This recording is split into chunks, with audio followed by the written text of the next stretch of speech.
વર્ષ 2020માં ભારતે 34 વર્ષ જૂની શિક્ષણ નીતિને બદલીને એક નવી રાષ્ટ્રીય શિક્ષણ નીતિ લાગુ કરી. આ નીતિનો હેતુ લાખો વિદ્યાર્થીઓ માટે શીખવાની પદ્ધતિને મૂળભૂત રીતે બદલવાનો છે. સૌથી મોટો ફેરફાર છે શાળાના માળખામાં. હવે જૂની 10+2 સિસ્ટમ નહીં, પણ નવી પદ્ધતિ આવશે. આ નવું માળખું છે 5+3+3+4, જે વિદ્યાર્થીની આખી શૈક્ષણિક સફરને આવરી લે છે.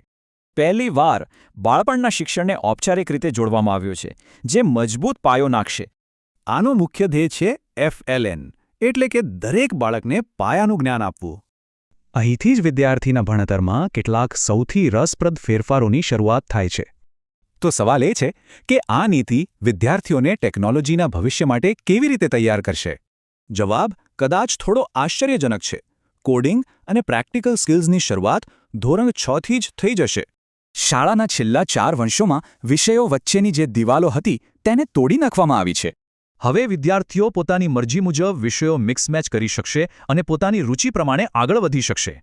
પણ જ્યારે ભણવાની રીત આટલી બદલાઈ રહી છે, તો પછી જૂના જમાનાનું રિપોર્ટ કાર્ડ કેવી રીતે ચાલે?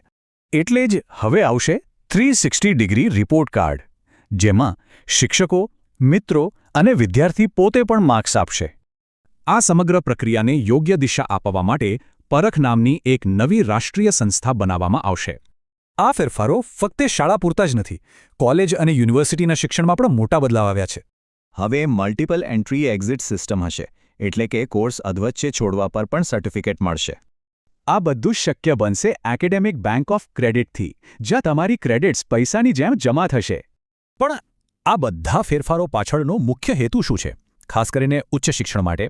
આ નીતિનું લક્ષ્ય એક બહુ મોટા આંકડામાં છુપાયેલું છે. લક્ષ્ય છે 2035 સુધીમાં દેશના 50% યુવાનોને ઉચ્ચ શિક્ષણ સાથે જોડવાનું.